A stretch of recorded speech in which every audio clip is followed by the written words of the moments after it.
भिवंडीत 4 मजली इमारत कोसळली, 9 जणांचा मृत्यू, अनेक जण ढिगाऱ्याखाली अडकल्याची भीती. ठाणे जिल्ह्यातील भिवंडीच्या गंगारामवाडी परिसरात गुरुवारी दि. रात्री 11:30च्या सुमारास 4 मजली कोहिनूर अपार्टमेंटच्या बी विंगचा काही भाग अचानक कोसळला. या भीषण दुर्घटनेत आतापर्यंत 9 जणांचा मृत्यू झाला असून अनेक जण जखमी झाले आहेत.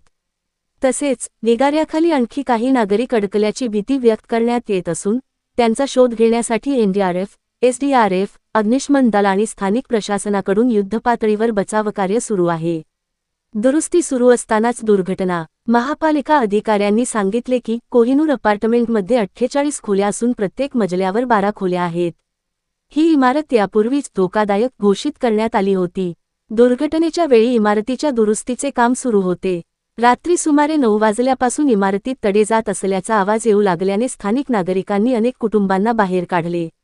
मात्र काही रहिवासी बाहेर पडत असतानाच बी विंगचा भाग कोसळला. मोठा आवाज ऐकताच जीव वाचवण्यासाठी उड्या.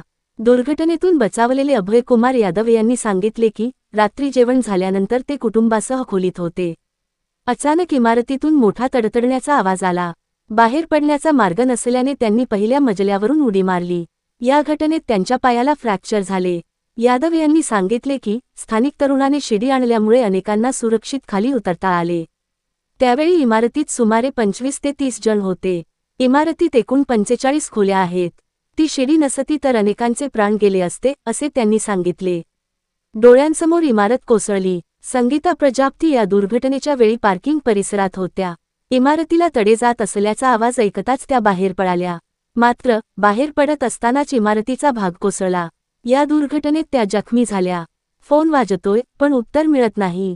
नेहा सिंह यांनी सांगितले की त्यांचे पती रणजित सिंह दुर्घटनेपूर्वी काही कामासाठी खाली गेले होते.